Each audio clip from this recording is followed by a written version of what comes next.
Ladies and gentlemen, big hairy news.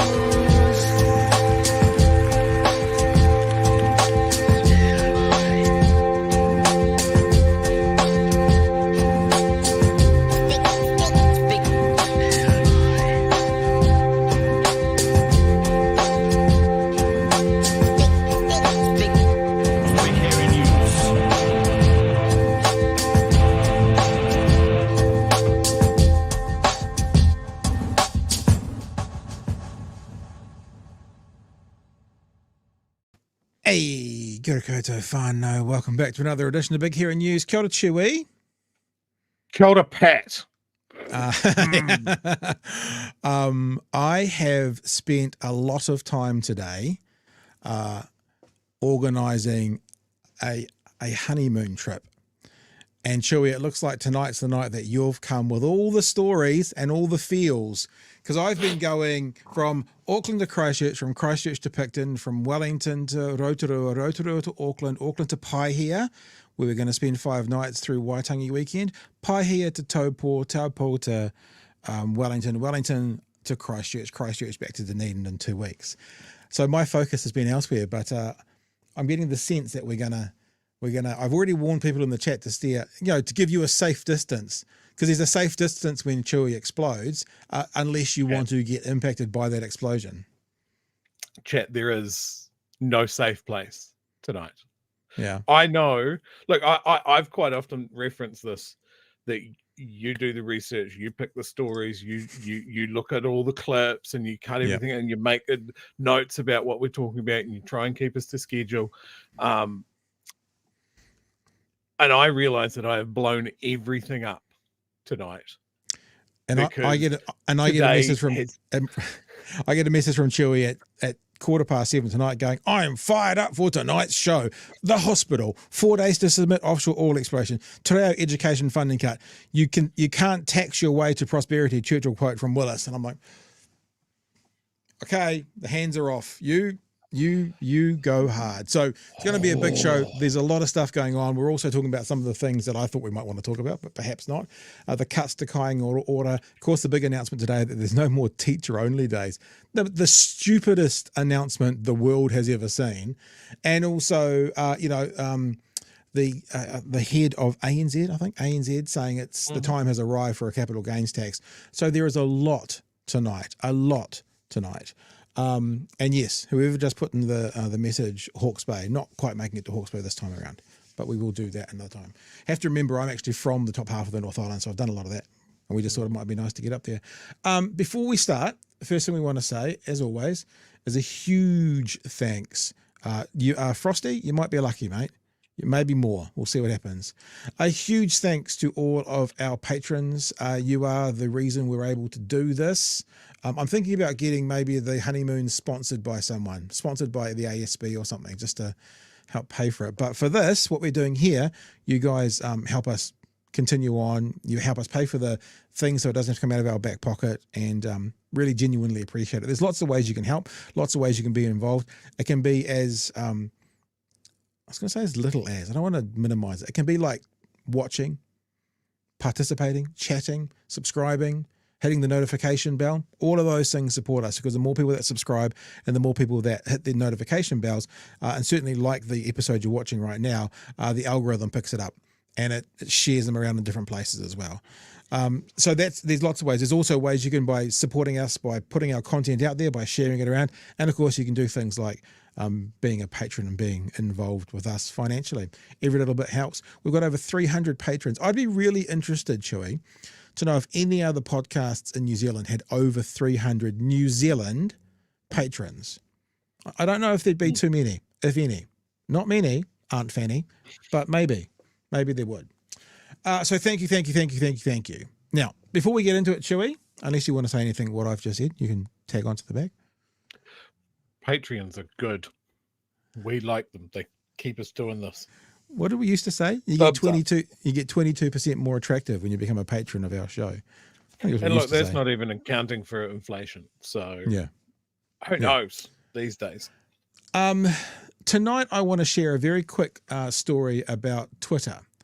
And why I want to share this story is it might actually be emblematic. We may see this come up in other conversations today, because people on the right-wing trolls in particular, they run interference and they try and sow the seeds of dis and misinformation. And it's happened beautifully in my Twitter feed today. I think everyone's looking right now at my new little Twitter logo. Sure, do you think that's what they're noticing? The new little Twitter logo? I think I changed all of my logos today as well. I think maybe they are. So I want to give you an example of what the right do when they are running interference. Okay, because this is how they do it. So yesterday I put this clip up, right? This is us talking about when Nicola Willis still didn't have any answers for the ferries.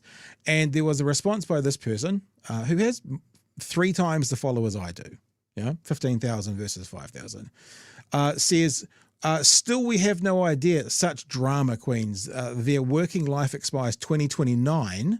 So just relax, all you dramatists. We don't want to rush into another economic disaster like Labour signed us up to.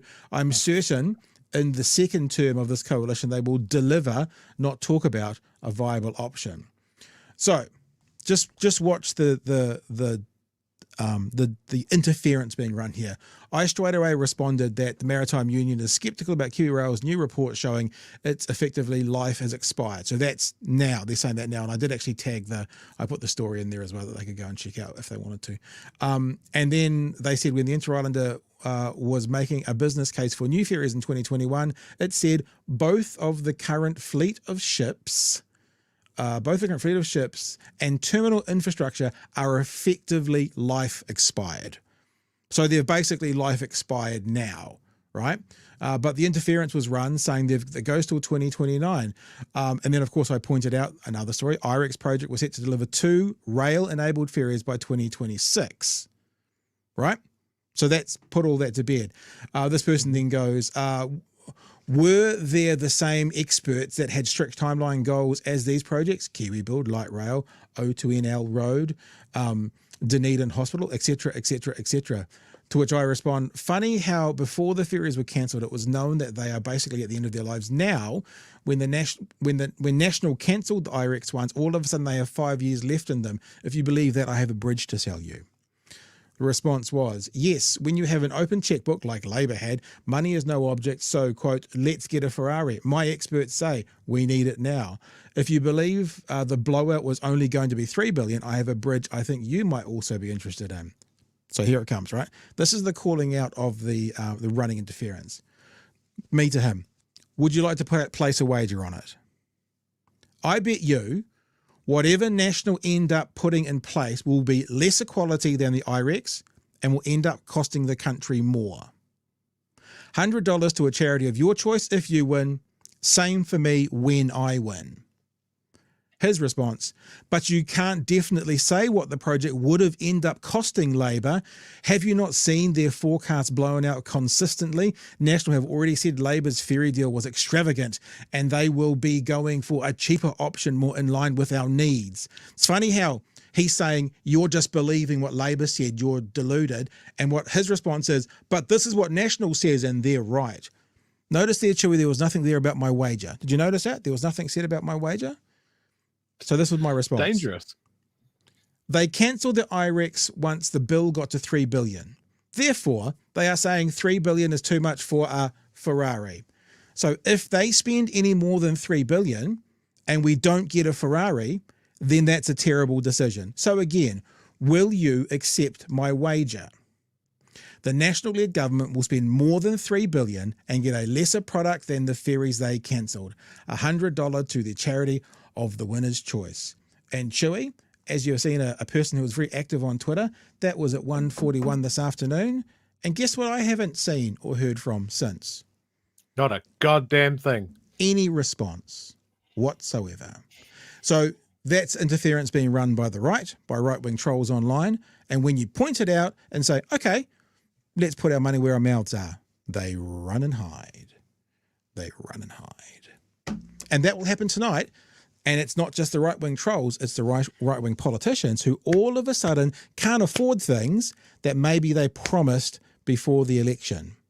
And they can't afford things whilst giving away $17 billion in landlord reimbursements and tax cuts. All of a sudden, some things, Chewy, which are a much smaller value than 17 billion, now can't be afforded, strangely enough.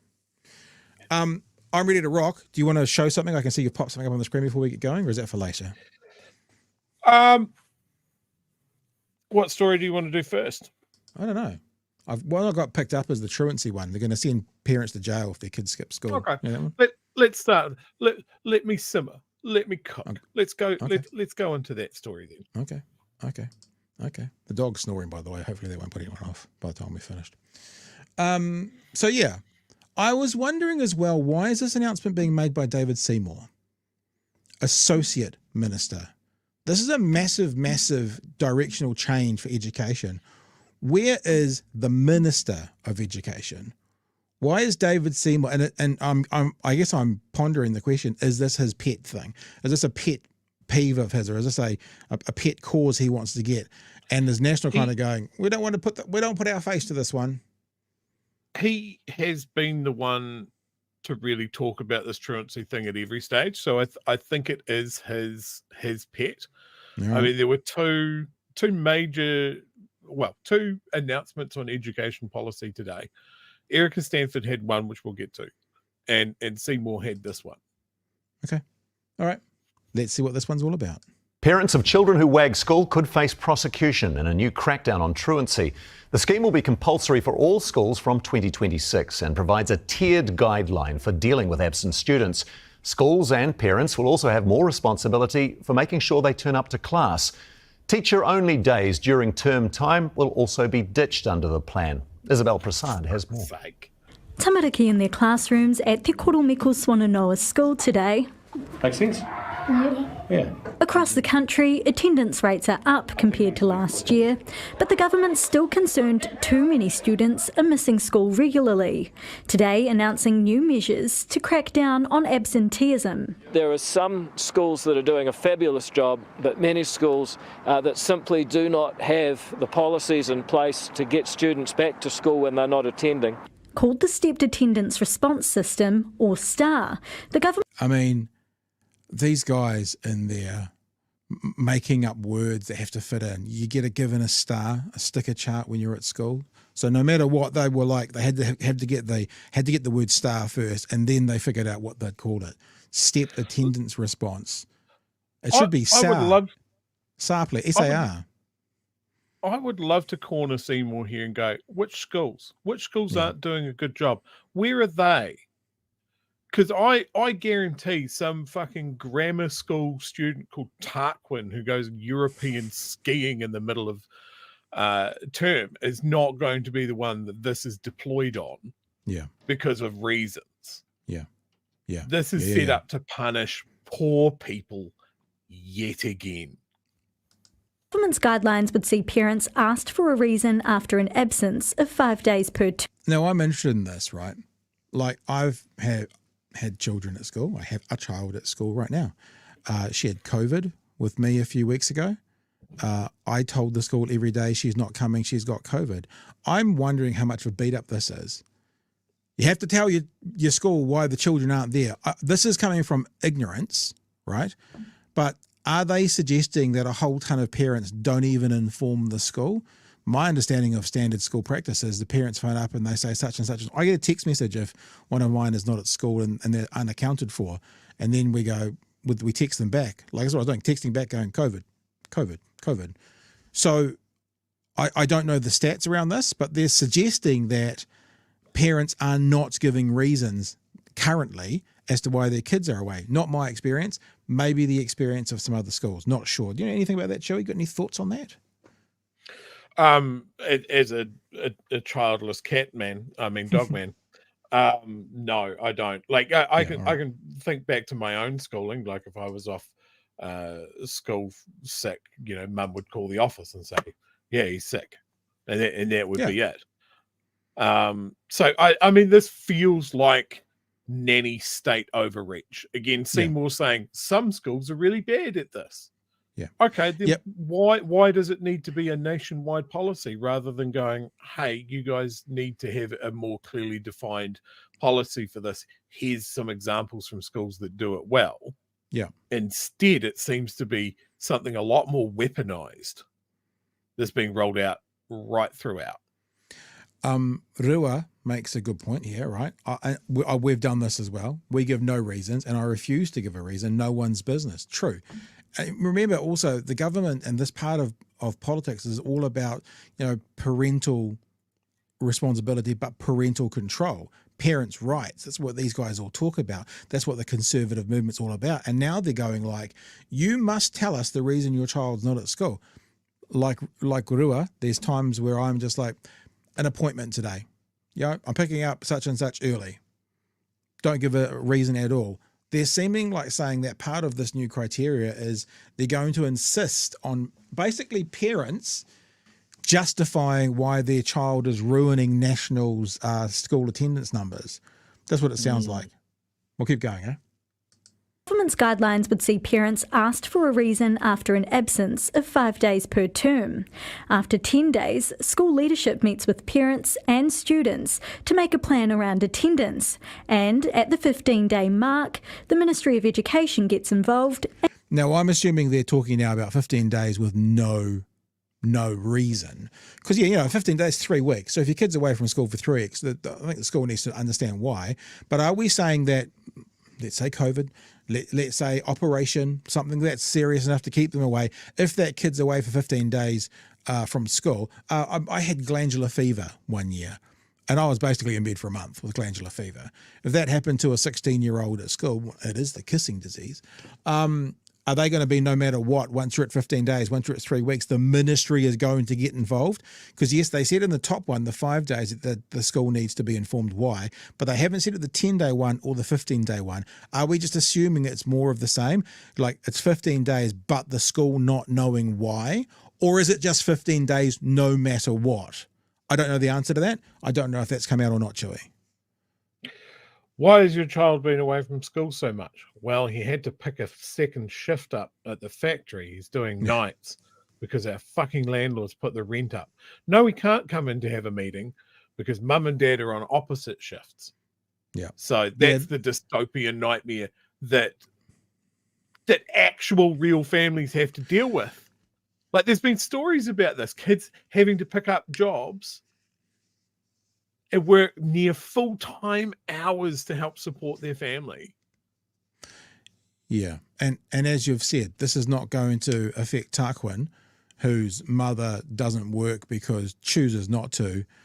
She can always get to a meeting, but she won't be the one called in for a meeting anyway because Tarquin won't be held to the same standard as the child from a school in South Auckland or South Dunedin or a lower decile area around the country. All right, we'll keep going. And at the 15-day mark, the Ministry of Education gets involved and parents could be prosecuted. But schools can design the exact system that works for them. And if it leads to more resources, particularly that hiring, that 15-day mark, that's fantastic. That's what really is going to help deal with this issue is support. That's true. More resources for more work, or a national just going, no. You just do all this, add this all on to top, please. We're going to, principals and senior teachers, you're now going to be having meetings every week based on our rules. No more resource for it, but more work for sure. Resources for school. This principal says prosecuting parents should be a last resort. I think we're better than that in our education system. There are multiple other things that we can do, and they should all be explored before we go into fining parents. Parents themselves had mixed opinions. Yeah, it sounds a bit firm, but then again, the numbers for absence are horrific. I don't actually think that's very fair. It's a pretty extreme measure, really. I think there's other options they can explore before they do that. And it's a very good point made by Nicole. What if they're away for 15 days from a charter school? Is there going to be any difference? How's that going to work? No, they're excluded from that. Yeah. Yep. So again, the government saying this is the best way that we need to see in the education system, whether it's the maths curriculum or whatever, or whether it's getting kids per school based around what they say is needed. Oh, don't worry about charter schools. We're not going to check you guys on it. Doesn't seem to make sense. Associate Education Minister says while there are legitimate reasons children miss school, he's aiming at those breaking the rules. There are some people who could say... Hang on. You're putting the rules in place for them to break.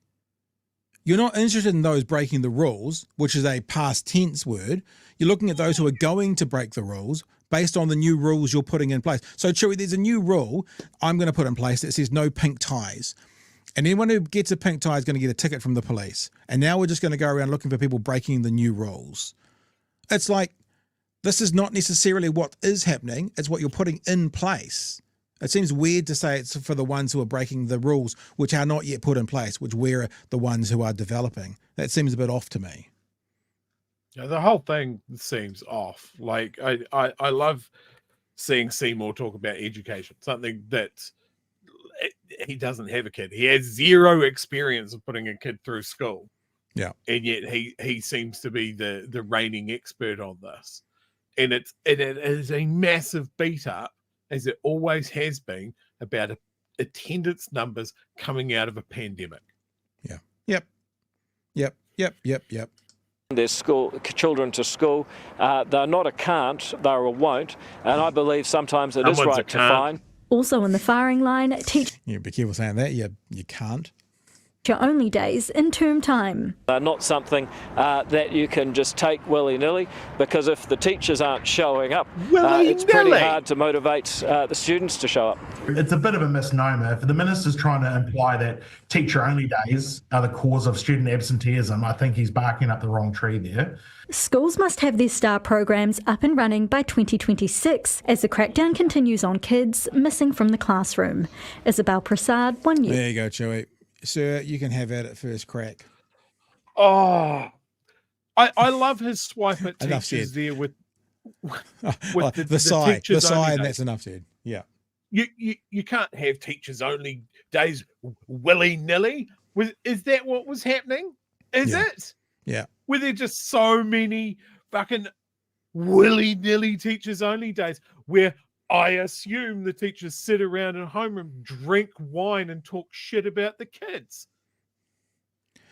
It's ridiculous, and it's a disrespectful swipe at teachers. Teachers do professional development in teachers only days. Teachers do 100%. their lesson planning in teachers only days. It's organizational. It's still work. It's the reason it feels disrespectful is it's once again a government saying to educators, you're not doing it right. Now, the idea of therefore it means that you're not performing correctly, you're putting out a bad message.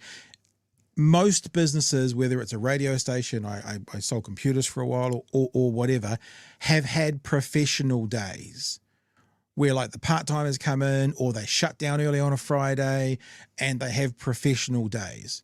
Professional development, there's a new system being loaded up that you need to learn, so we all do it on a Friday afternoon or we close at midday. Most businesses do a form of that. And this government's saying, you guys can't do a form of that. That's wrong. It's just bizarre. And having a look once again at what the actual rules are. Remember this as well. 5 days absent is a week, right? Because it's Monday to Friday.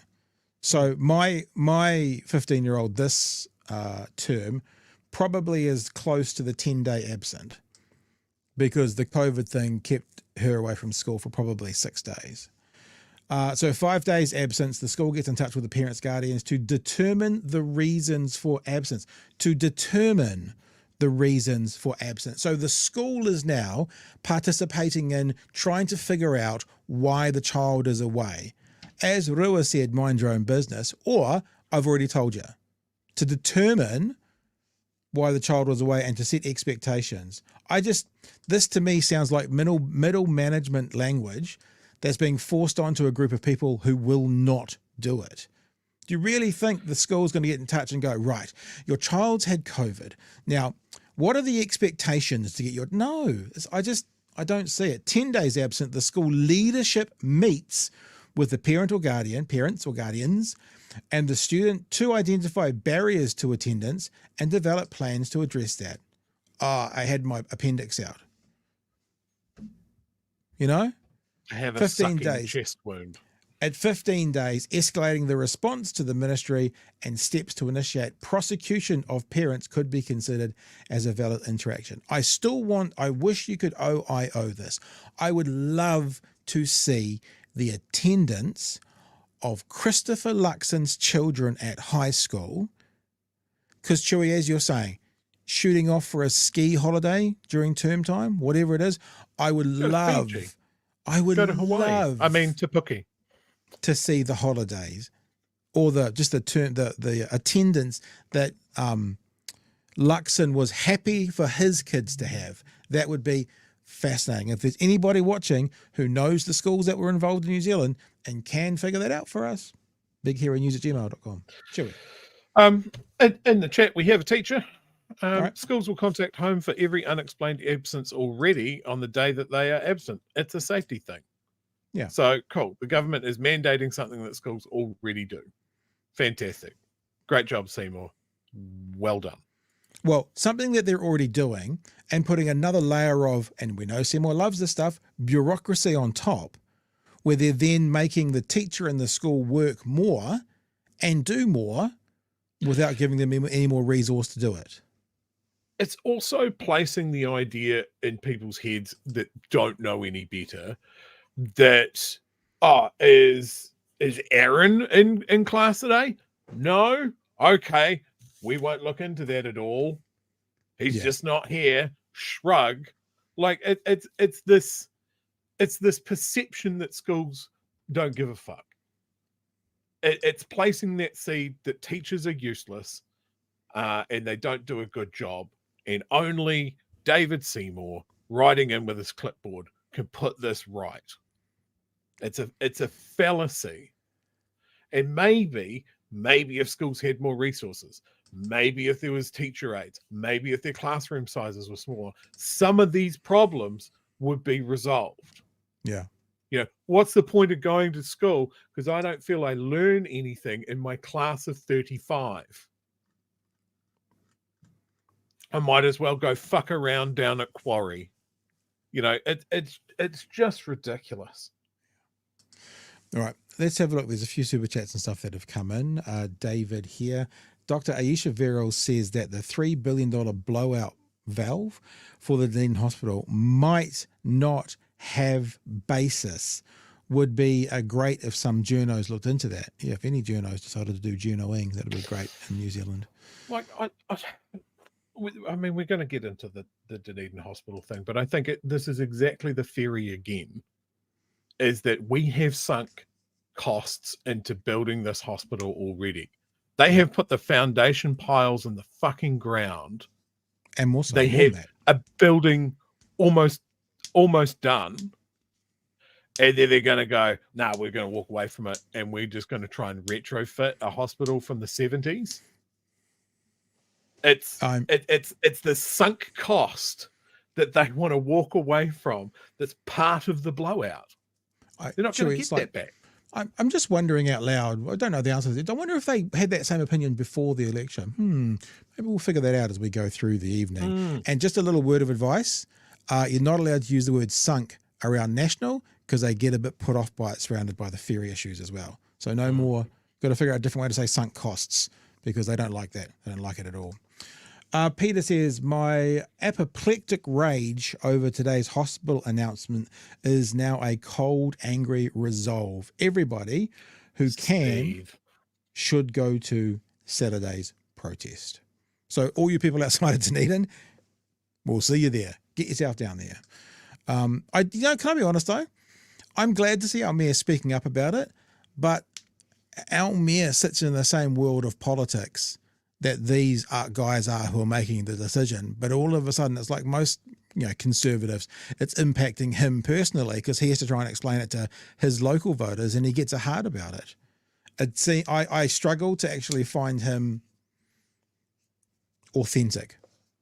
You know what I'm saying? You understand? So, but anyway. I think that it's just strapping. I mean, like I think this needs to be illustrated. Oh, come on, where's a high res image of our mayor?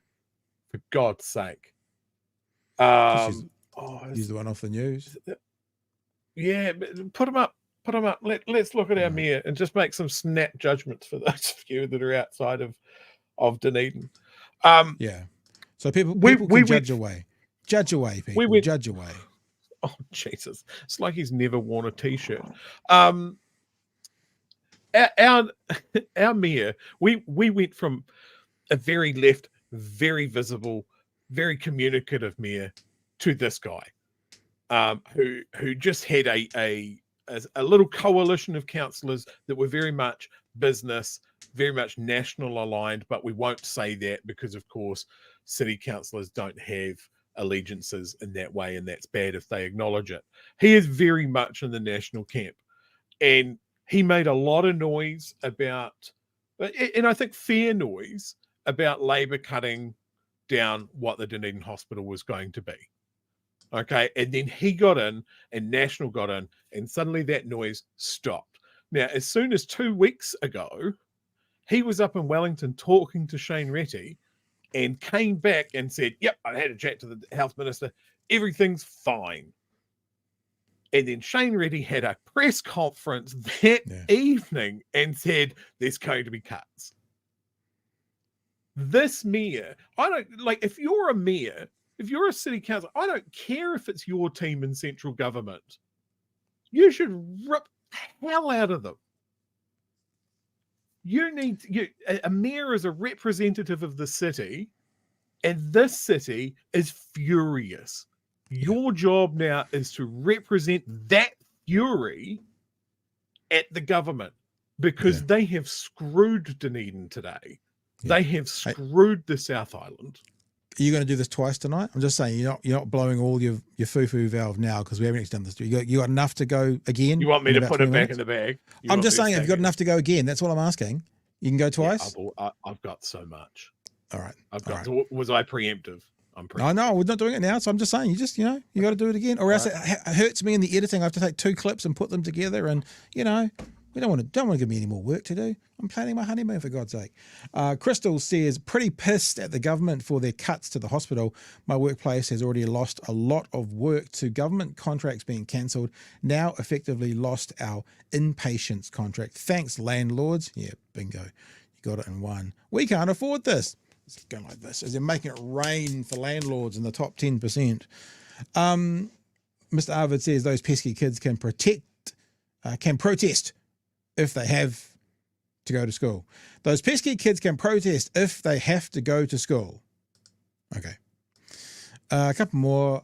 Citizen Gold. The worst example of a human being has no knowledge about how schools work. What a condescending can't. I think we've just found another one, haven't we? What an absolute can't. Because, we have to do that as a drop off the interwebs. Seymour dumps another shocker from Agenda 1984. That's from Worming. Thank you for the super chat. And non-flotation costs, says Mr. Arvids, for a $2 super chat. Thank you, guys. Right, Chewy, we're not going to do Dunedin Hospital now, but I will tell you, I just had an email that came in, like literally just now. I just thought I was scared that I was about to put it on the screen. I'm not. Telling me to stand down. I won't say who it is. Don't know about his absences, but Luxon's son went to St. Peter's in Cambridge and flew in and out occasionally on a helicopter. I know this because a colleague was in the same class as him. And yes, he was a rich prick for rich pricks. I once got dropped off at my high school in an Orange Hillman Hunter. Very relatable. Rich prick. Okay, let us go to another story tonight. And it's all about... is it the second part of the education announcement? No, but we can go to that. Would you like me to stop what I was doing and do what you want me to do? Is that what you're saying? No. Sure. No, Chewy. As I said in the text to you this evening, you better run the show tonight. I don't feel bad about this at all. No. Let's do this then. Te Reo Māori teacher training cut by $30 million to fund another little pet project for these guys. Their maths resources. New resources and support for teachers to lift maths achievement will be paid for by cutting back a program that helped them learn Te Reo Māori. Education Minister Erica Stanford said $30 million was needed for maths workbooks, guidance and lesson plans for the 2025 school year, which had to be sourced from somewhere. Not landlords, though. Somewhere. Not landlords. Stanford said just 22% of Year 8 students were at the expected standard for maths. Thank you, John Key, 2011 National Standards. However, that figure came from testing pupils against the new maths curriculum and not the curriculum they were currently using. Well, that's ridiculous. We're going to do an English exam. We're going to do an English exam, but it's in French. It's not the English you're doing. It's what you're going to get taught next year. If they were currently using, the achievement rate for Year 8 students under the current curriculum was 42%, which is still a fail, but it's nearly double what it was. It's not 22%. Just 45% of high school students are passing foundational maths. I'm not prepared to look parents in the eye and allow the 60,000 kids starting school next year. This is actually part of their quote lines. I've heard her say this a lot. 60,000 kids, 60,000 kids. As long as they don't have Snapchat, because then they can't get a hold of Mr. Seymour. 60,000 kids starting school next year to be on a similar trajectory. Maths achievements needs to be prioritised. I can't skip down. Here we go. The Te Reo Māori initiative was not accredited and was more than double the cost of similar courses available, she said. An evaluation of the program found no evidence it directly impacts progress and achievement for students. So what this is also doing is, Chewy, you said it so beautifully the other night, that they know the cost of something but not the value. I think that is so they're not valuing what it does add to the school. They just put that doesn't fit the tick box well enough, so they don't care about it. The review also couldn't qualify what impact the program had on Te Reo Māori use in the classroom. It doesn't look to be any other commentary from anybody else. It's only from National, so that'll do, Chewy. You want to you'll I mean, the guts of that story, right? Okay, sure, it's not accredited, it's expensive. But this isn't an announcement saying that they've found a fantastic, great, more price-effective resource for teachers to brush up on their Te Reo Māori. That's not it. Yep. The announcement is we've shit-canned this entire project for workbooks because we value those more than we value Te Reo Māori. And in the same statement, we're going to say we value Te Reo Māori. There's no proof that we do. In fact, the evidence suggests that we fucking don't because of what we just did. Yeah. It is ridiculous. And it's just one more thing that we can hold up and say, first of all, your statement makes you a liar. Because your words and actions go completely counter that. And we'll just put it over here in the massive pile of targeted anti-Māori policies. They're always at the butt end of changes that they're making. We'll get rid of Māori. We'll get rid of Māori. We'll get rid of Māori. We'll punch down on Māori. It's just unrelenting.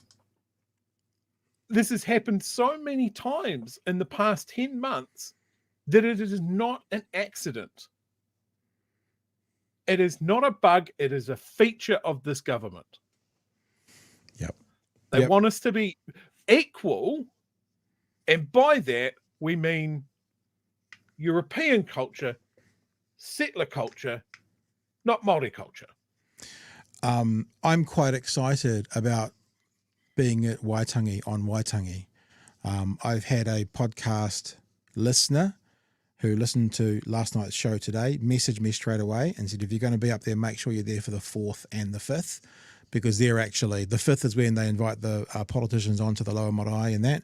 So, we're, it's very exciting because I'm very excited to see, because I wonder, and we've said this to a few of our guests who are Māori who have knowledge in this area, why Māori are now also sort of interacting with this government when the government want to see a bit of culture. You know, and an international guest will come and they wheel out the Māori and the pōwhiri and they do all that. I'm just like, you got to love us in the good times and the bad times. This is a two-way give and take. At the moment, it's just a take from you guys. You're taking all of our, when I say benefits, I don't mean wins. I mean all of our benefits that we've had, that with all the things that we're, which I could probably say are expected to get thanks to the treaty, but I'm not an expert in that area. And then you want to kind of wheel us out like look at our natives. Isn't that nice international visit? Look at how they're doing a dance for you, and we love them. man, we value them, we love them. Now off you go, guys. We're not going to teach we anyone love your putting language, and we're going to shut it all down in government departments, and we're going to make sure it doesn't get spoken very much. But off you go. Thanks for coming. And I'm just like, I want to. I want to see it. I want to see it at Waitangi, and I want to watch what happens. Because I'm not going to say if I was Māori, because I've got no idea about the tikanga and how they should work. But I'm like, if this was about the Irish culture, and I do have a bit of flame about that, I'd be like, you guys go fuck yourselves. I mean, I'm not gonna come and stand out there and get my shillelagh out just for you. Not a euphemism, by the way, not a euphemism. Getting my shillelagh out, it's a real thing. If you're not going to, I kind of feel like this. There's so many places that'll do a pōwhiri or sing a Māori song, once in a while, but then they'll vote against the interests of Māori. I'm like, if you're actually an ally, if you're actually wanting to further this cause and you do value it, then one of the things you should be doing every 4 years is helping it flourish through who you put in government. And I get really pissed off when I see these kind of right-wing, conservative, whatever they are, peoples and groups who kind of, they wheel out a Māori song and they all learn it and they sing it and they, we love Māori, and then they vote for fucking ACT, who's going to rip everything away from Māoridom they can. It drives me wild, absolutely wild. Sorry, Joey. Yeah. The other part of Eric's statement there is do you believe for a single second that Erica Stanford is out there eyeballing parents? Do you think she's sitting down for the parent-teacher interviews, telling them that little Tommy is not achieving his maths? No. So don't fucking pretend that I won't look parents in the eye and tell them that this is okay. You're not looking parents in the eye at all. You're insulated from this. You're not a teacher. You're not listening to teachers. You're not listening to the teachers' union. In fact, you've been incredibly dismissive towards the points that they have raised for the sole reason that they're a union. That's it. Everything they said is irrelevant to you because it's coming from a union. Yeah. That's what we heard from you a couple of weeks back. So all of this is just a flood of bullshit. Teachers shouldn't have to put up with it. Schools shouldn't put up with it. And once again, it's going to be students carrying the bag for it, for National's little experiment. Yeah. And once again, it's more proof that this government does not give a shit about Māori and about the treaty. Because at the end of the day, anything to do with Te Reo Māori and making it more accessible, more useful, is about the part of the treaty that is protecting Māori Tonga. And the language is one of the shining jewels of it. It's only found here. Yeah. Why is that not important? Tawhiri says, Te Reo Māori structure is comparable to math from the use of particles like operators, tense markers, transformations, and whakapapa set theory. Oh, it's very interesting.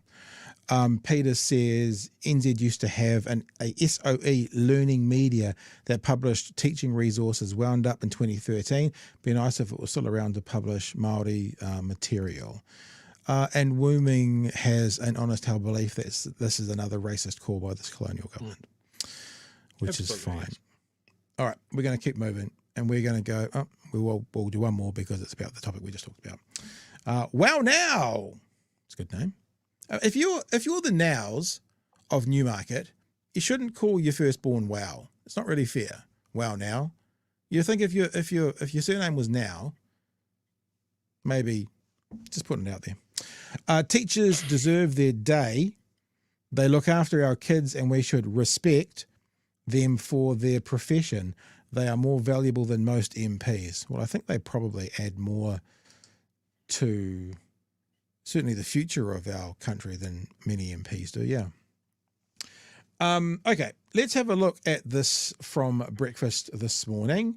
There was a conversation around what's happening at Kāinga Ora because, you may not have heard of this, Troy, but this government's pretty mean and they're sort of, pulling back and cutting back. It's breaking news, actually. It hasn't happened much this year. And they've just decided that they get rid of a whole lot more people who work at Kāinga Ora because there's far too many helping people who need housing. There's far too many of them.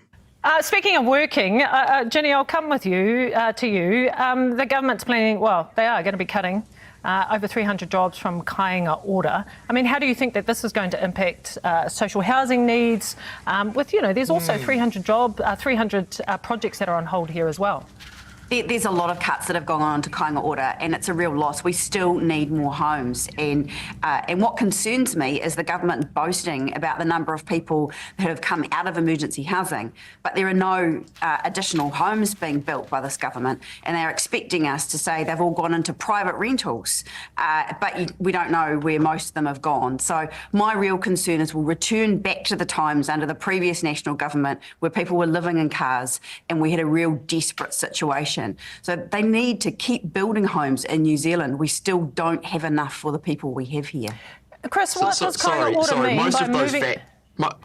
Most of those facts, can I just rebut most of those facts? Number one, we do know where the people going out of emergency housing are going. We know where 80% of them are going.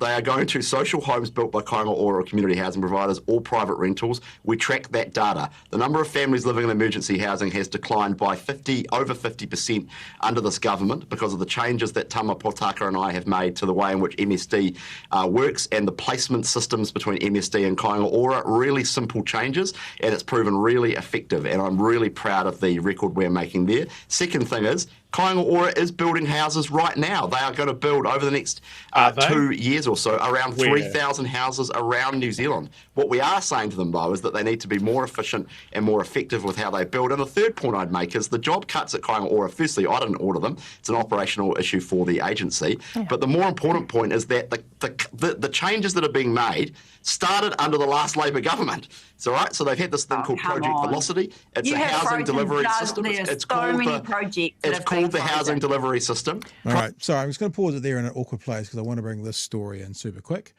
Look at that, just like magic, it appeared. 1,300 homes on hold amid government review. Kainga Ora has stopped more than a third of what Bish was talking about.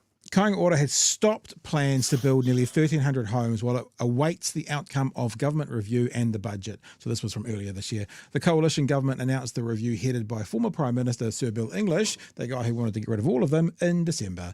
Look, it's just important for us to put out there that they may be building houses now, but certainly the slowdown that they've had from when they came in, they are way behind the 8 ball compared to where they should have been and where the Labor, what was the most houses ever built since the 1950s in the last year of the Labor government? To basically none. So we just can't let them get away with it. It's not even, calling it a slowdown gives it way more credit than it is. They hit the anchors. There are, like, even just here in Dunedin and Port Chalmers, they have cleared old state houses ready to build. There are clear building sites that have just stopped. There was a story in the ODT the other day of a family that was moved out of their accommodation and were told that they would be able to move back into a new unit. They were replacing one house with like a cluster of 5, and one of those units would be theirs. And they're not there. They're still in an emergency accommodation waiting for that build that may never happen. Who knows? Yeah. I was just having a look because there were some graphs that came out this week, not this week, but recently, that showed very clearly Labor's building of houses, like the skyscrapers, and then it was national. It was like 0, a flat line right down there, but it hasn't jumped up for me. So another day. Let's go back to Jenny and the Bish.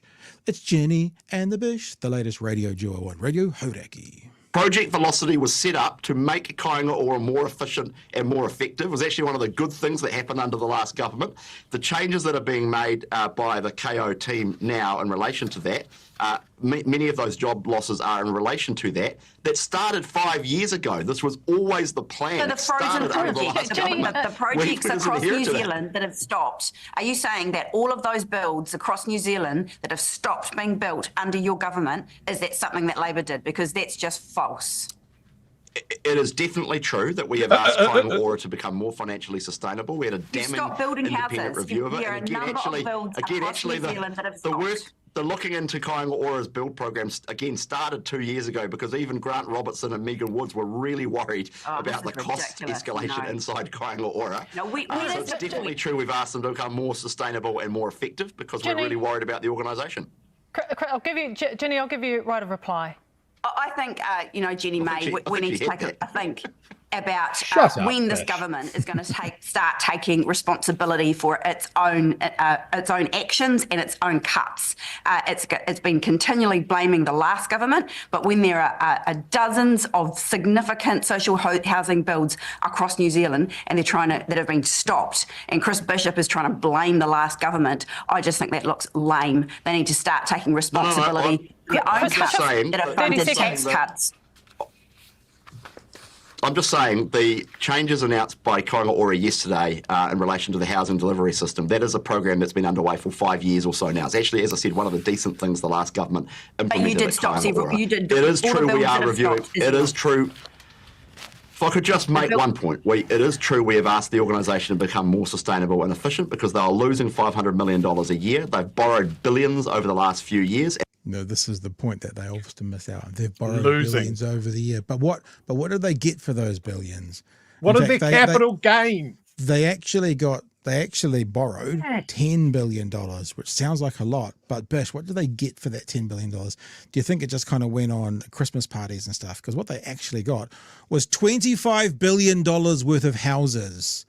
So it's a net positive of $15 billion. And I'm annoyed that these guys don't get called on it by anyone. Jenny's run out of time here. Can't blame her for too much of that. But this is the question that you should ask every politician when they give you a number. What was that for? What was that debt for? Because if the debt was, they went $3 billion into debt. What for? A modern state-of-the-art hospital in Dunedin. Oh, sounds like quite a good spend of money. What was it for? It was for the Christmas party for Sir John Key. Yeah, not quite so good. So just saying the amount of money is not the end of the conversation. Finding out what it was used on is actually the only thing that matters when you hear any politician talking about budgets or about money that's been spent. And all of that has an impact on the Crown books, and this is part of getting the economy back on track and getting the Crown books back in order. Okay, right. And that's the end of the time, so there's no right to reply there. Chewy, sir, have a crack. I have 2 notes. Ginny, it would have been great if you had the numbers. How many houses are hang on. Just in fairness, was supposed to be Kieran. He was stuck in traffic. Jenny was literally called up on Zoom. Well, in that case, 5 minutes before. So in her defence, she did pretty well for having 5 minutes notice. That reframes. She did brilliantly there. The other thing is, Jenny, please, you had so many opportunities to interject with Bish, please, and you didn't take any of them. I want someone to drop a Bish, please. I want someone to drop a, would you just shut the fuck up for 1 second? Like, honestly, I want to see that because, yeah, just stop. And then you can say Bish, please. Like I mentioned the projects that have stopped here in the Dunedin region, in the chat there. Everybody knows of a Kainga Ora development that has stopped in their area. Yeah. Everyone in the chat, right throughout the country. So you can't hide that. If for every one of those stop developments, there are tradespeople, building companies whose funding has just disappeared. Yeah. They're laying off apprentices, they're laying off workers. Those workers are going to Australia. We'll never see them again. So then when you don't have that workforce, well, guess what? You've got less people competing for those jobs again, and the prices go up. Like, economic vandals and social saboteurs is what we have running the show. It is unbelievable. And it just, like, I try not to think about it too much because I seethe. And it's all I think about. But every one of these houses that is not built is a family that is not housed, that does not have the surety of a location, a place to keep their stuff, a school district to be in, and a way to plan their life. They are on pause as much as these houses are. Mm. It is ridiculous. And Bish will smirk his way talking about this. Oh, we wanted them to be more sustainable and more economical. You wanted them to be cheaper. Yeah. Yep. You wanted these people on market rents for your landlord mates who are just padding their profit margins because you gave them a tax cut, and you know that if you add more houses to the market, then prices go down and profits go down for your mates. We've got 2 stories to go, so we are going to keep moving after we do these super chats.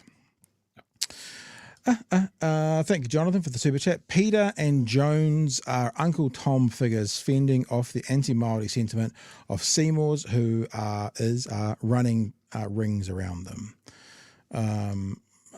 Late fee from Freesol. Hey, Freesol. And Blaine Labour consume. Very good goal. We would love to participate in that, but unfortunately, we probably won't be able to go to a hospital. So we might have to pass on that one. But if you have a functioning hospital in your area, feel free to play the game. We wouldn't get past 20 minutes. We'd be trolleyed off the side of the thing. Hey, Chewy, if it wouldn't kick me for playing copyrighted music, I think now is the time for the Rocky theme song. Because this is your moment, my friend. This is your moment. This is your moment. That was the 1990s Commonwealth Games, wasn't it? We are together. We need a montage. It's gonna be a montage. Sorry. Good film. Real good film. I haven't started this yet because I'm going to clip this and all this crap will be gone. So this is just for you guys watching live. No one else will see this. Tears in the rain. It's got to be a montage. Okay.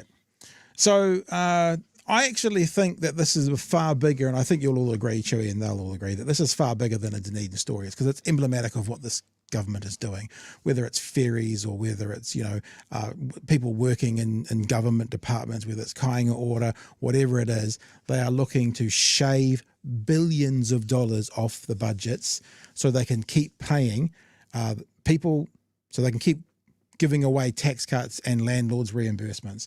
Let's have a look at that story from, I tell you what, it's been beautiful in Dunedin for a couple of weeks and the weather packed it up today, and I realised it was just because a couple of fuckers came into town and brought it with them. Well, you can tell it was around them, just this gloominess. Let's have a look at the story. The government has also signalled its intention to downscale Dunedin's new hospital, saying new costings of... That's that hospital that, as Chewy said, has already got the foundation and the walls are going up.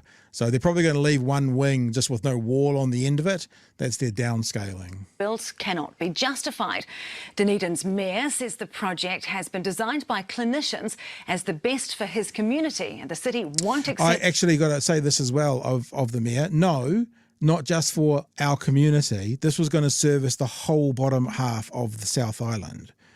Queenstown, Invercargill, this was going to be the centre for any real serious stuff as well. So it's far bigger than just Dunedin. This was going to service a lot more people than that. Well, this is going to service a lot more people than that. Anything less.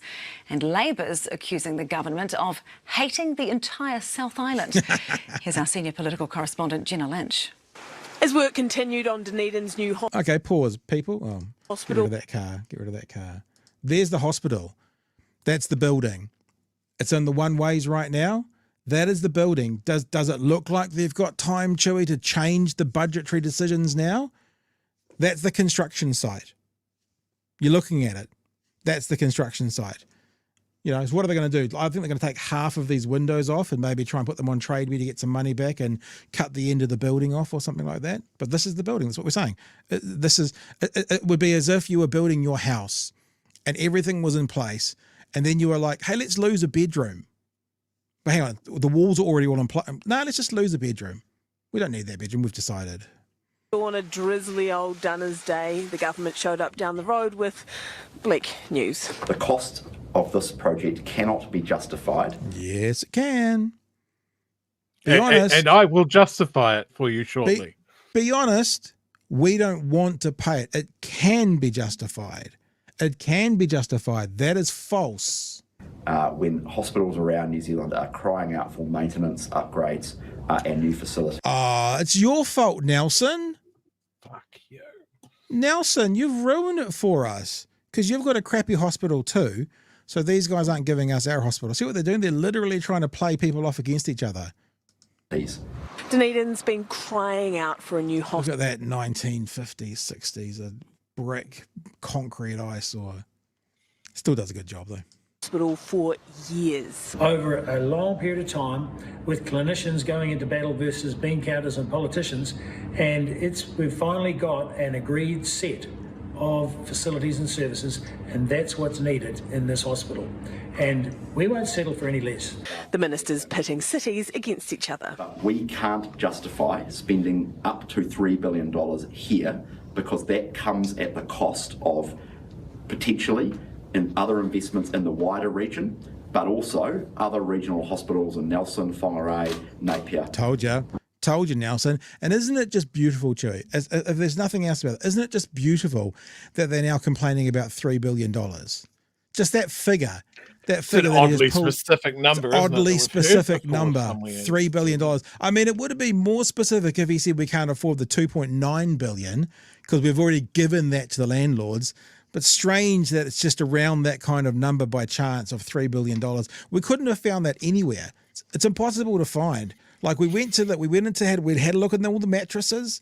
It was gone. We couldn't do anything about it as landlords get their $3 billion. That is the blunt truth. So the government has two options on the table. Sorry. No, it's not. That is the active choices this government has made. Fucking own it. You've done it. You've made the choices. You've made the decisions to siphon that money off. And you're the reason that this choice has to be made. It's so cowardly. As I show you another picture of this Dunedin building that they're going to now cut back on, that the external part of it's basically finished. Will scale back the current project by, for instance, not building as many floors and delaying the fit out of some areas, or can the new site and undertake a staged development of the old hospital site with a new clinical building and a refurbishment of the old ward tower? The mayor is fuming. Shocked and outraged. It's quite astonishing. And so is this community. If I'm outraged, they're incensed. You know, they are really upset by this. National promised in the election campaign to build the hospital, saying it would deliver all the beds, operating theatres and radiology services that had previously been trimmed from the project. But now... the cost of the new Dunedin Hospital could approach $3 billion. That would make... That's a strangely specific number again. At one of the most expensive hospitals ever built in the Southern Hemisphere. That is untrue. Where did this figure come from? Who knows? Well, I think if we admitted Chris Bishop to the gastroenterology department at Dunedin Hospital, we might be able to get a scope and find out where that $3 billion figure came from. The government's U-turn prompting an urgent parliamentary debate. The people of Dunedin need a new hospital. Their current hospital is unsuitable and it is unsafe. 500 instances of surgical equipment being contaminated every year. The last government knew this project was going wildly off course and chose not to take steps to bring it back on track. Do you know what they did? And I'm sorry to say it for a ninth time in one clip. They chose not to give $3 billion to landlords, and they were going to find some overruns from there. So even if what Nicola Willis is saying is 100% true, what the last government did was made sure there was enough money in the coffers to pay for those overruns rather than giving it all away and then going, we don't have enough to pay for it, which you guys have to own. You have to own that, National. Manufactured crisis about the cost of this hospital. The fact of the matter is that this government basically hates the South Island. The people of Dunedin definitely not feeling the love tonight. Oh, God, it's a Lion King reference at the end there. Chewy, we've got more to show, but you want to dry. I've got that clip from Mr. Luxon, and we've got the thing off their website. So you go, sir, and you say when and where, and I'm here. Tax cuts for landlords. There'll be no hospitals. I'll tell Dunedin. A Simpsons meme sums this whole fucking thing up. It's hard to understand. I know there's a lot of our viewers are from Dunedin and they'll get it almost instantly. For those of you that are elsewhere in the country, the palpable rage in this town at the moment is undescribable. Everyone I have spoken to about this today is furious. There was already a march planned for this Saturday. I think they have almost tripled their numbers just on this announcement. If you're in Dunedin or can get to Dunedin on Saturday, that march is from the dental school to the Octagon starting at 12 o'clock. If you're able to come, I suggest you do. What is always missed in this story, it is not just Dunedin's hospital. This is the main hospital for the lower half of the South Island. We have in our recent memory knowledge of what happens when you have an earthquake in a major city that takes out a hospital. What lessons have we learned? What do we know? The likelihood of the Southern Fault going is in our lifetimes. Yeah. And we are going to downscale a hospital. For those residents in the Queenstown Lakes area in Southland, where their regional hospitals don't provide those services, they come to Dunedin. I was talking to someone today who was under the most used flight path for the air ambulance. He sees at least 4 flights a day of people getting flown into Dunedin Hospital for urgent care. The hospital that we have now was designed in the 60s and built in the 70s for a much lower population, and it wasn't designed for the amount of use that it gets now.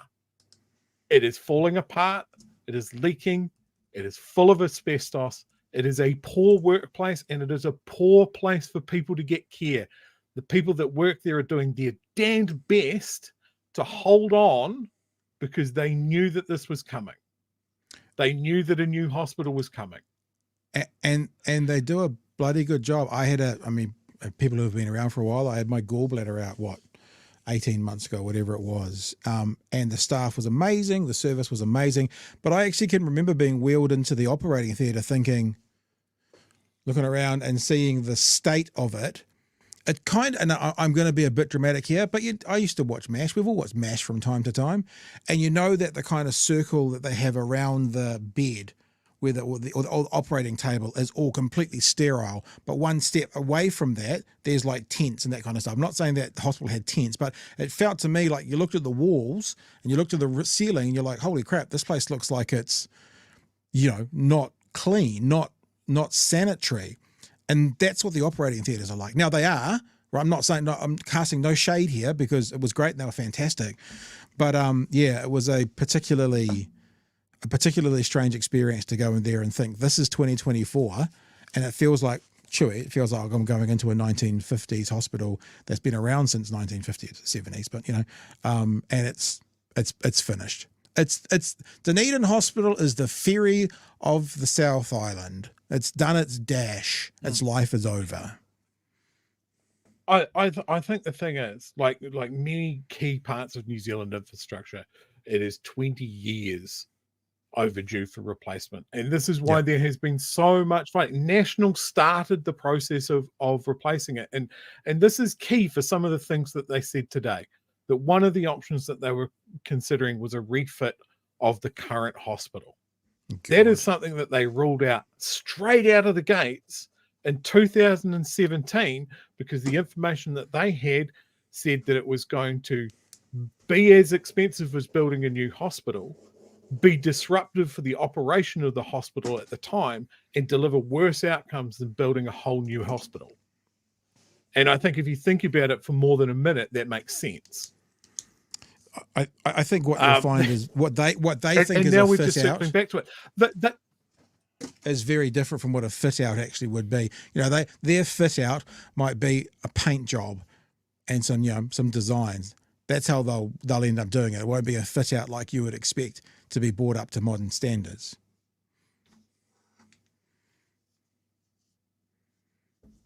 I got to say, Pat, you're cutting out a lot for me, so I'm not sure how clear it's coming through. The other thing I would say is this government, when Labor were campaigning, they made promises. They campaigned on the fact that this hospital was going to go ahead as designed, as pledged. It was going to be a leading facility that would look after this part of the country for the future. It was going to continue to be a premier teaching hospital. Yeah, that's another really good point, because we've got the university that's disappeared in well. smoke. All right, one of the things that might be happening, too, is we might have a bit of a delay tonight between me and you. That's probably part of what's going on right now. But this is in July 2023. So what's that? July, August, September, October. This is 3 months before the election. This is what our current Hairless leader said. What I want to announce today is that the National Party is going to build this hospital. But importantly, we're going to build this hospital back to the specification that it was originally intended, in terms of giving us the capacity that we need and that we will need for the future with the generations to come. And what that means in particular is that we're going to deliver all the beds, all the operating theatres and all the radiology services that the Labor government has removed from the original specification for this hospital. There you go. And that's basically all you need to hear. It goes on for another 2 minutes. But basically he was saying when Labor got this planned, or when it was planned under the Labor regime, it was the Ferrari, to coin a phrase, of hospitals. Labor turned it into a Corolla. We're going to put it back to a Ferrari. And right now, what we've got is a Hillman Hunter from 1970s. That's what they're saying they're going to actually end up doing. So there's that one. There's also this one, Cherie, which you talked about, and you found this weird. Do you want to speak to it?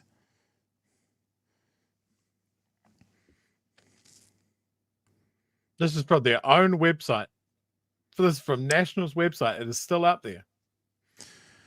A national government will build the hospital Dunedin needs. National's health spokesman, Dr. Shane Reti, and List MP based in Dunedin, Michael Woodhouse, say, if elected in October, National will deliver all the beds, operating theatres and radiology services that Labor removed. The cost of this commitment is $29.5 million. I don't quite understand that. Are they saying that they thought the cost of the whole hospital would be $29.5 million, or are they saying to put these things back in will be an additional $29.5 million and will be fully funded as part of the next national government's program of capital investment? And then, of course, come time to stand by your words, what we get from this government is this. That's what they say to us. Shall we?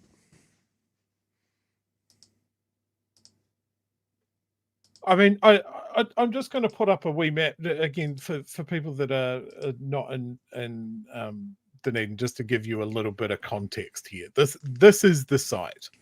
Our current hospital is this block here. Yep.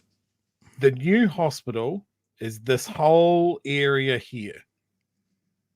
They have bought 2 blocks of the city to build out a new main hospital building, which is, I think, some of what we saw. Pat put up the video before. That is essentially this section of the hospital has been built. There's still all of this. And then there's the outpatients and research end, and there was even room for future expansion. So this is, when they talk about it, this isn't something that we're putting up for 10 years. It's not a Band-Aid solution. It is generational thinking. You build a hospital, you build it for 50 plus years. That's what they did with the old one, and we've outgrown it. It is old. It is time for it to go. And at every stage, like, I don't care if it was National or it was Labor, every time there was talk of downscaling, or maybe we'll put in this unit later on, all of this sort of thing, the city has reacted. Because we know if we let them do it, this town has had to fight to keep its neurology department.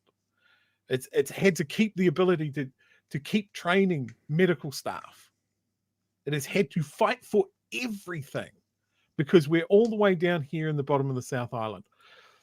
It is exactly what I have been talking about all year with National. And we mentioned at the start that they know the cost of everything, they see the value of nothing, and they are short-term thinkers. Mm-hmm. The problem that they need to solve is, how do we build what we've promised? How do we build what this country needs? Stop saying it's Dunedin's hospital. It's the South Island's hospital. Yep. It's the country's hospital. It is critical national level infrastructure. And these guys are nickel and diming it. They seem to think that somehow you can build a hospital while you use it in chunks, and that is somehow going to be cheaper by extending the whole thing out. Or that we can somehow retrofit an old small building from the 1970s. Both of those options should not fly. And Luxon needs to be held to his word. Retty needs to be held to his word. All of these fucking rats need to be held to their word. My sister works in this hospital. And from what I hear, the rage that is in those medical staff in that hospital, it is phenomenal. And we cannot let this happen. I'm just looking, I haven't found it off the top of my head very quickly, but I wonder what the population in Dunedin was in 1970. Because even just that in and of itself is a really, really key marker for this. You know, let's say it was half. Now it's doing double the population of Dunedin. And I'm saying that I don't know, actually, so don't accuse me of just pulling numbers out of my ass. But then it's not only that, as we've been saying, it's also the surrounding suburbs, it's also the surrounding land, it's also the surrounding cities and towns actually now being serviced by this. And Chewy, you said 4 times a day about that helicopter. Mate, I reckon it's much more than that. I feel like every second or third time I'm driving down those one ways, I see it. I see the helicopter flying. Now, I could be wrong, but I reckon it would be much more than 4 times a day. That'd be 30 times a week. I reckon it's going to be 50, 60 or 70 times a week, maybe. Could be wrong, but it just seems to be, you see it so regularly. If it was only 4 times a day, I wouldn't expect to see it quite that much. I know that this is your topic du jour, Chewy. I don't want to cut you short. I'm going to go to some super chats. Is there anything else you want to say before we do that and then move on to our last little video?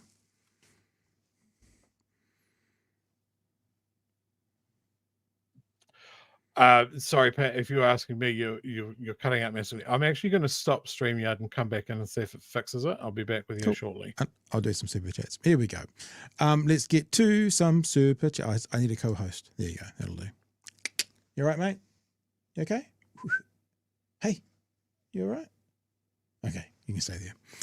From Ken, thank you for the super chat. This government is about to find out what real unrest looks like. Yeah, I mean, think about the idea about protest. I know we already know about issues around Māoridom and the activation that Te Pāti Māori has got in some of the Māori communities for what's been going on. It's like they're making enemies of everyone. They're making enemies of Māori. They're making enemies of teachers. They're making enemies of, health workers. They're making enemies of people in Dunedin. And the only people that seem to be not making enemies of is the people who are getting the tax cuts and who are getting the reimbursements for landlords. It's just bizarre. I was just saying they're making enemies of everyone. Māori, they're making there's Māori, there's the health workers, there's people who like ferries. It's just everyone. It's like the only ones that they're not making enemies are people who they're giving huge sums of money back to. Kiwi Bird says, all of National's policies come down to benefiting one demographic, landlords. Yes, sorry, Chewy. I saw a question in the chat just before I restarted there. What was the population of the South Island in 1975? The entire South Island, 811,000 people. Okay, what is it now? Okay, so what I've got is, how about the total population of the Otago region? Yep. 254,000. Okay. Southland, 104,000. It's... That sounds quite big to me. 250,000 in 1975 in Otago. Yeah, because it's the entire region. It's outside of Dunedin, there's not many big populations. Unless what's happened is part of Otago has died, and so numbers have got smaller in places like Lumsden and Alex and that kind of stuff. Maybe that's a part of it. I don't know. Kooky Nick with a late fee, thank you for that. It's in the ballot. Complaining about the cost of a tertiary hospital in New Zealand's 5th biggest city, Dunedin, and comparing it to regional needs secondary hospitals like Nelson. Yeah. Now this is something that we need to be wary of here, because this is kind of like, not that I'm saying that that's what it's in the ballot is doing, because it absolutely isn't. But we saw them saying, look, we can't spend all of our money in Dunedin. We need to spend money in Nelson. We need to spend money in all of these regional centres and that sort of thing. This should not have surprised anybody. This country went on a massive hospital building binge in the 70s. Like, Middlemore Hospital is probably a little bit older than that. Timaru Hospital was built in the 70s. Dunedin Hospital was built in the 70s. Like, we built all of that stuff. That's when we went crazy. We built all of this infrastructure. Of course, a lot of it was going to age out about the same time. It would have been great if someone was proactive about it. Yeah. But we weren't. So now we had this problem that we need to rebuild a whole bunch of hospitals. And this government wants us to go, well, Dunedin can't have everything it wants because Nelson wants something. And they want us to play off against the regions. In Parliament today, Rachel Boyack, Boyack? Yes, I am saying that right. The MP for Nelson went off. Like, the only thing she didn't have was a backpack full of petrol to set the other side of the house on fire. And she was pointing out that her region will not be played off against Dunedin, that we stand together. Yeah. It's a phenomenal speech if you want to hunt it out on parliamentary TV. And this is the thing. It's classic divide and conquer. Yeah. The question is, we need functional hospitals and we need to upgrade infrastructure, right? So that's the problem that needs to be solved. How do we pay for it is the question. Not how do we give a bunch of money to landlords, and then what can we afford with what's left? Indeed. Yes, because the afford thing has to come up to your expenditures. And if part of your expenditures is tax cuts and landlords, that has to be a part of the conversation. David Thompson says, you shared my Simpsons meme. Was that yours, David? Fantastic. I've shared that around a lot. Jack says, I'll see you two on Saturday. We need to at least let them know they won't get away with this without backlash. Yeah, actually, I'll do. I mean, I don't want to sound like I'm sitting on the fence because I do have lots of things happening this weekend, but I'll try and make time to absolutely get there. I'll bring the dog. Go for a little walk down the road. Campbell Chewy's cooking tonight. Here's money for the salt. And that's nice. So you're going to be tender. Dunedin urban population 1971 census 111. Okay, well, so our population hasn't changed that much. It's about 125,000 now. So. And it hasn't, and there's lots of reasons for that. But I mean, this is the thing when Auckland Mayor Wayne Brown waded in with his fucking opinion, which was laughable, of how many Ford Rangers could be given to every person in the Dunedin area for less cost than the hospital, which was laughably incorrect. But he was working off the thing of like, the population of Dunedin is tiny. It is not Dunedin's hospital. It's the entirety. It's the main hospital for the entire bottom half of the South Island.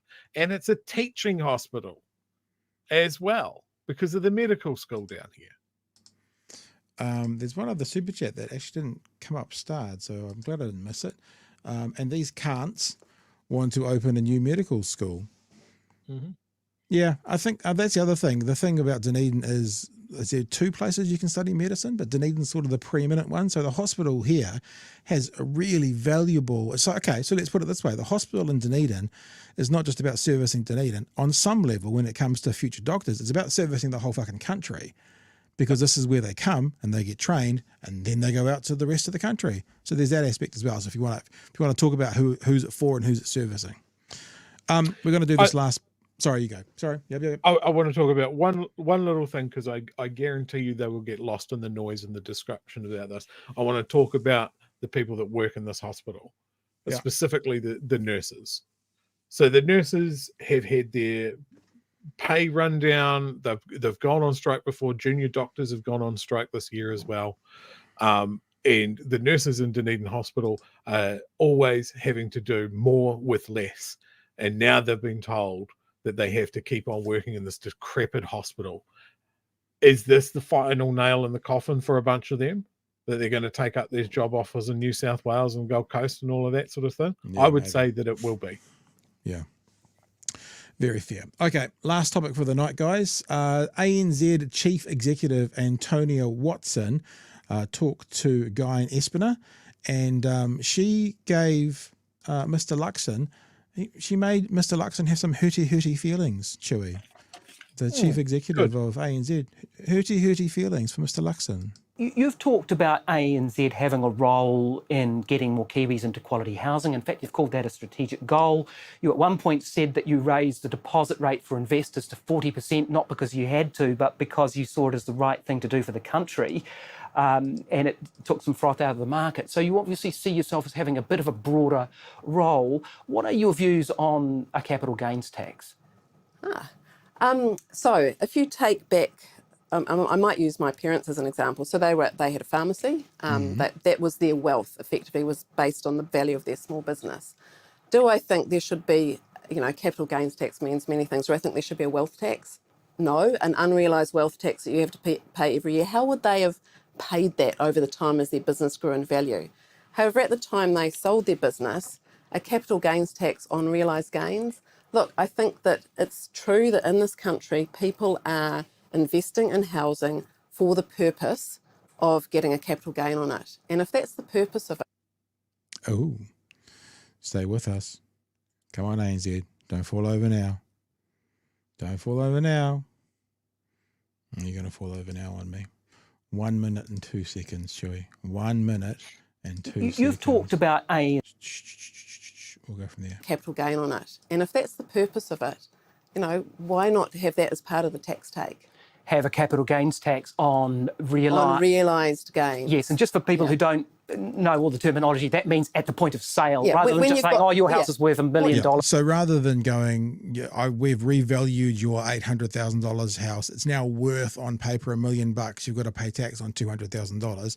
You wait till you sell it, and then if it is worth $1 million, you pay tax on the $200,000 profit, which seems to be a fair way to do it. The danger of it is people will stop selling houses, but as they say in this conversation, eventually they have to be sold. And so that's the one downside about realised gains is, if you're teetering between putting a house back into the marketplace for maybe a first home buyer and turning it into a rental, it might give you an incentive to keep as a rental. That's the only sort of strike possibly against it. I'm going to tax you on that. But what you're saying today is when you sell your house, you should pay a capital gains tax on Once you've got the money in the bank, that is absolutely an option that we'd have as a country doing. One thing it will do is it'll give a whole lot of money, a whole lot of work to accountants and lawyers, and that's why in the past I've been a little bit reluctant. I've lived in countries with capital gains taxes. Well, most of them do. I know. What happened was we didn't sell anything.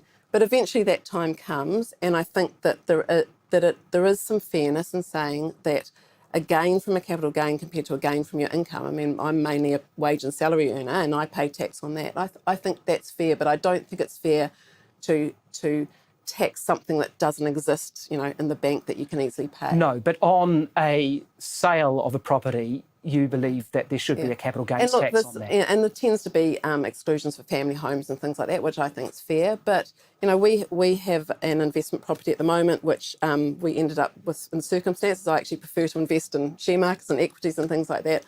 I know that it's not really making, a decent return in terms of a cash flow sense. So that says to me, the rationale for investment is very much partly capital gains. We're in a country where there isn't enough of a supply of housing. There is competition for it. So how do we encourage, So the time has arrived for a capital gains tax? If someone had the courage to do it, which I think would be politically extremely courageous, we've seen the impact in time, but if someone had the courage to do it, I wouldn't be jumping out of bed with joy because I did my dissertation on tax compliance costs. It's a hard tax to comply with, and I think we have to be really alive to that. But in terms of the overall fairness, it's probably a fair way to tax another part of income in this economy. There you go. So a few hesitations there, not obviously all on board, like maybe those in the Greens party will just say, of course, it's the only way, we've got to do it. But, makes sense. I mean, one of the questions about your elderly relative that bought a house in the 1980s for $53,000 and now worth $1.2 million, if they were having to pay tax on it, which wasn't at the point of sale, then they're screwed. So that seems to be one of the ways around it. As I said, downside might be fewer houses being put back into the market for sale, but they do eventually all come back. Chewy. Yeah, look, everybody knows that this is what needs to be done, and nobody has the stones to actually do it. Nobody wants to sit down and do the actual work on it because they all think it's political suicide. But what they don't see, what they don't have the vision to see, is if it becomes less profitable and less of a straightforward, this is the way to make money, this is where you put your money if you want to grow it, then people will find other places to put their money. And at that stage, houses don't become the commodity that they are now. People are then putting their money in investments into new businesses, new inventions, new products, and turning this country into a productive economy. I've said it many, many times, and I will continue to say it many, many times.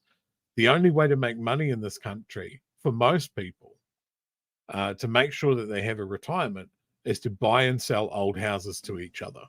Yep. Having people live in them is a kind of like a fringe benefit. It's not the goal. It's not the thing that people have in mind. They want people in their houses to pay off their investment so they can sell them at one point and make some tax-free money. That's the game. It's a shit game. There is one more part about this story. It's a bit of a chef's kiss, and that is it really got under the skin of Mr. Luxon. Luxon takes crack at ANZ boss over capital gains support.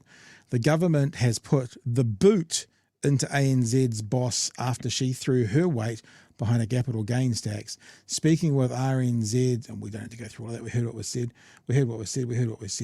Asked for his response on Wednesday afternoon. Prime Minister Christopher Luxon laughed. I love it that the CEO of a big bank from Australia wants to take more money off New Zealanders. How is the bank look, pause what she said. How is the bank taking any more money off New Zealanders if we're paying a tax? Yeah, absolutely. Doesn't make any sense. In fact, the bank would get less money because it would go, a portion would go to the IRD and less technically would go into that bank account. You don't tax your way out of a recession. You grow your way out of a recession. Which is what I've said. Because we're not growing. Yeah. We're buying and selling old houses from each other. Luxon said Watson was, quote, more than welcome to enter the political domain, end quote, but offered some free advice in return. As a former, was he a CEO? I never knew that. What was he the CEO of? Some podunk little business, I'm sure. As a former CEO, I understand what she's doing. So what he's saying, this is interesting. What he's saying is, what a joke. Well, look what she's doing. And now he's going, yeah, I did that too. I mean, is he aware that he's just showed his old ass saying that what she's done is kind of hypocritical, but he understands it because he did it as well? The big Australian banks make a lot of money off the New Zealand public, and I wouldn't just suggest to her that maybe taking more money off New Zealanders isn't the road forward. Finance Minister Nicola Willis also made a pointed suggestion to Watson. I wonder who's more qualified and more experienced to talk about economic things, the CEO of the ANZ or the English graduate? I just wonder. I mean, I don't have an answer to that question. I just, the person who works in financial things all day, every day as a CEO of a major bank, or the person who's got a degree in English. I wonder who would have more of a kind of sense as to what would work economically. Anyway, she says, the English graduate says, if she's really worried about the well-being of New Zealanders, then there's a lot the bank could be doing. ACT leader David Seymour said the unfairness was not the New Zealand tax system, but in its difficulty building houses. A lot of countries have capital gains. A lot of people like it. Doesn't make it right, he said. If you want a fairer society, make it easier to build a house. House prices go up because there is not enough houses. There are not enough houses for the demand that there is. Having a capital gains tax just makes the government a silent partner in that speculation. Yeah, we should never forget as well, when you're talking to someone on the right, I'm not even saying national, further to the right, they often kind of laugh and joke about who experts are. This government, what they do is they ignore the experts when they want to go in a different direction, and they use the experts when they want to make excuses for why things are taking so long. Oh, we're getting expert advice. Yep, you'll have an answer soon. We're just getting expert advice. Oh, no, we don't listen to the experts. Yeah, they give us advice, but we can make our own decisions. When it comes to a financial decision, and I'm not sitting here standing up for the CEO of a major bank, but who do you think would have more of an inkling around how the economy works? The English graduate with a vested interest in making sure her government is not seen as costing people more money, or the CEO of a major bank? Hey, look, they're real happy to hear from ANZ when they're talking about a business confidence survey. That's all I'm going to say there. I'd also say, I wonder why Luxon wouldn't be super keen on a capital gains tax. There's 7 properties, maybe. Well, 6 now. He's just sold one. Oh, and made hundreds of $1,000s that is non-taxable.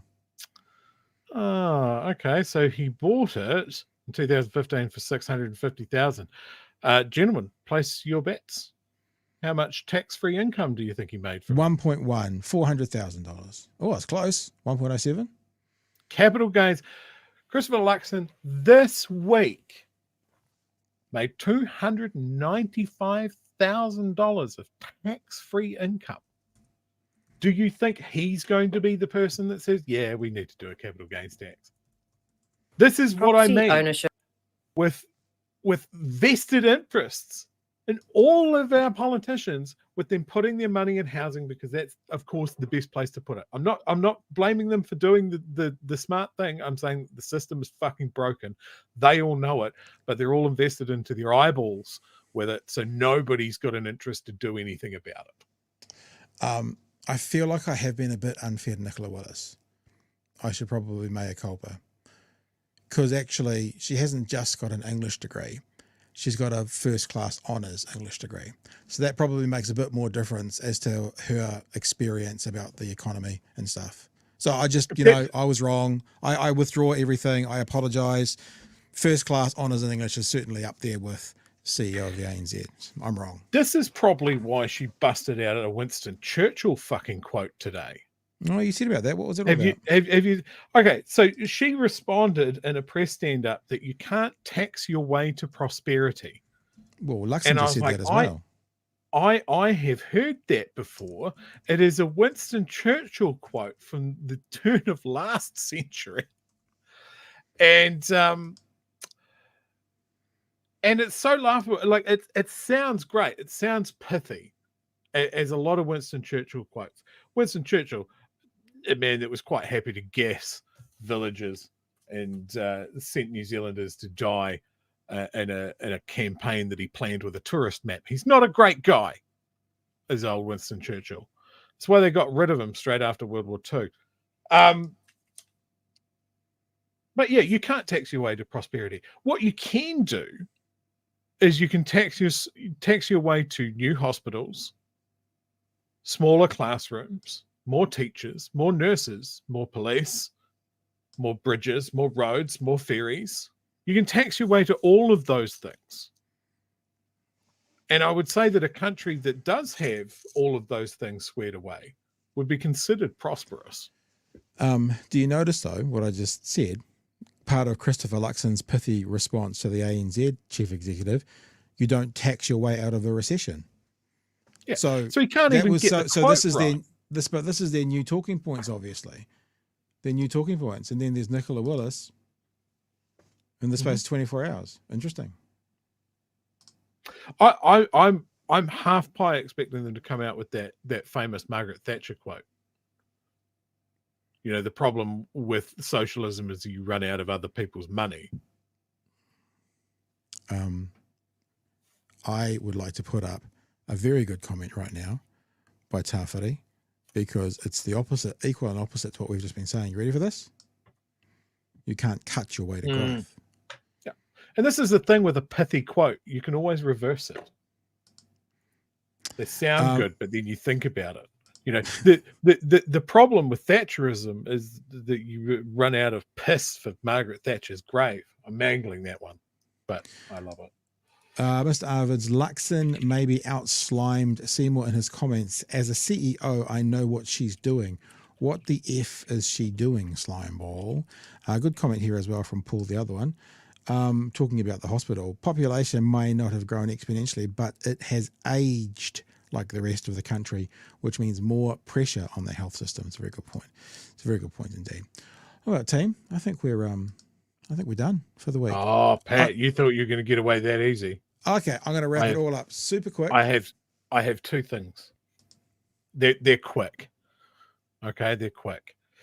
The other thing that the government dropped out today was that you fine people have just 4 days, including the weekend, to make a submission against the oil and gas exploration.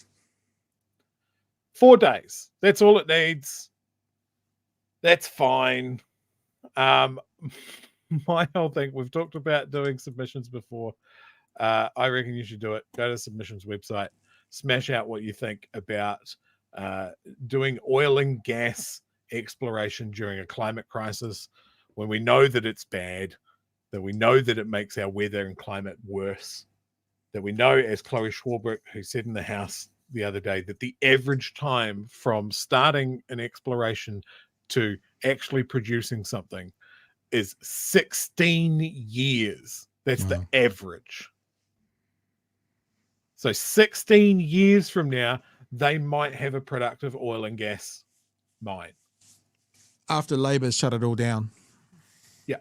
Shane Jones today, because he knows that that's the first thing, right? That's straight on the chopping block. His solution to that is to offer a bond to the oil and gas companies that if the following government, hopefully the next government, stops all the oil and gas exploration, that government will have to pay the oil and gas companies to stop drilling. So I think the best thing to do with this is to strangle this fucking bill in the crib. And one of the ways that you can do this is telling our leaders that we hate this. We absolutely hate it. So please, people, go and fill out a wee submission. It takes a couple of minutes. It's super easy. Just click on the box and tell them what you think. The other thing that I want to leave you, just a little fun fact. The last time that there was a general strike in New Zealand was 1979. It's a long time ago. Yeah. But Labor got the entire country to strike against what the national government was doing at that stage. Maybe that's something we should think about. I'm done, Pat. Yeah. I'm done. I'm out of gas. Are you finished now? I'm finished now. I was just playing Candy Crush. Crush. You were playing with a Rubik's Cube before. We all saw you. Well, that's because I do digits. I'm distractible, and this helps me focus. I was speaking to my fiancée about where we were going to travel on the trip to the top of the North Island, and I was singing 660 while she was talking to me, and she was going, "Are you hearing me?" And I repeated back to her exactly what she'd just said to me, because that's how I function. I've always got music going or something going whilst I'm doing other things. I just thought it was important to point out that I still haven't been taken up yet on my wager by a certain right-wing troll, and I think other people have jumped in on that. Watching a train wreck in slow motion has also said, "You gone quiet, Wayne. You okay? Do we need to get someone to do a welfare check on you?" So I'll keep you updated, people, if I'm taken up on the wager.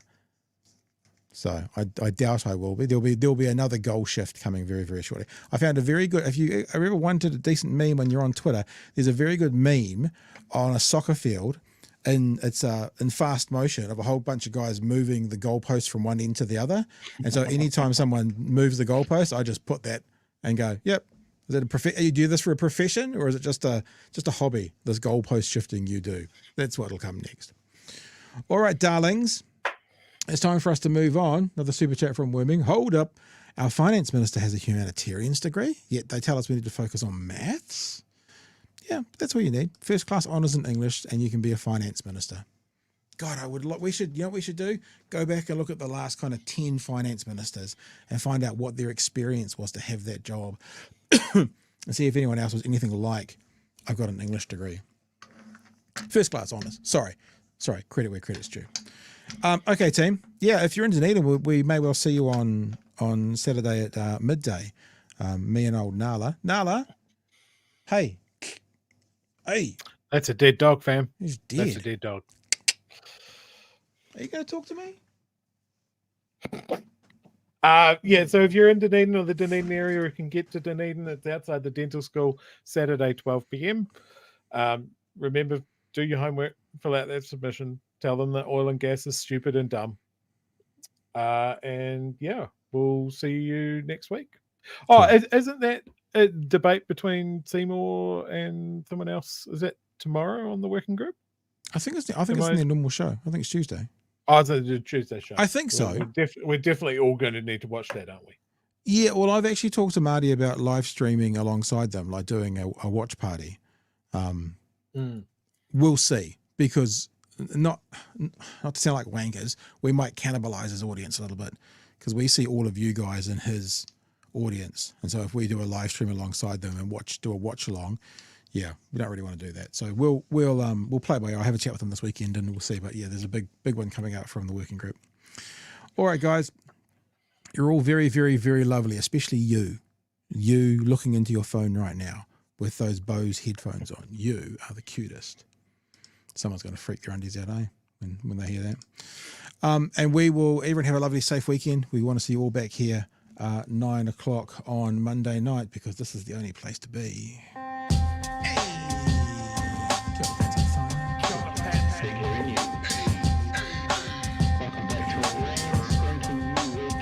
Help us settle a debate, whether it be thoughtful or funny, even if we're all creatures of hate. It's a fine line that we're walking together. For better, push aside the temptation to berate. Let's take a note of the corners we stand in. As many points as the hairs on my chinny chin chin. When the news that we're watching is hairy, knowing all the things that we need to be wary of. Like the rich have the hand out for rewards, while the many have to work at what they can't afford. And the rest of us ain't paying attention, or maybe have questions we're too worried to mention. Other media is still dwelling on trivial facts, vetting peas from the rice and the mice from the rats, and picking and choosing a warpath to run, and linking ourselves with the hill to die on. It's gotta come down to a welcoming vibe, with an A and a self and a higher in mind. All have a lean either this way or that, and will be analyzed by what you impact. With the evil in the world trying to mess with your head, and you're sitting on the couch, you're thinking chivalry's dead. Each night, 2 nights, they're gonna sing you to bed. It's Big Hairy News. All right, beautiful people. It's been fun this week. Thank you for being with us. Remember, there's tons of ways you can support us. You're supporting us right now just by watching along, sharing our stuff around. Follow us on Twitter and on YouTube. If you haven't subscribed to YouTube yet, do it now. Subscribe now if you haven't subscribed, and make sure you hit that notification bell, because we'll be putting out clips and stuff through the weekend. You can check them up again, and if you've seen it all before, you can share them with other people. Or head to patreon.com/Big Hairy News to be a part of what we're doing financially. Love you all to bits, and we'll catch you on Monday. That's hooroo from me, Chewy.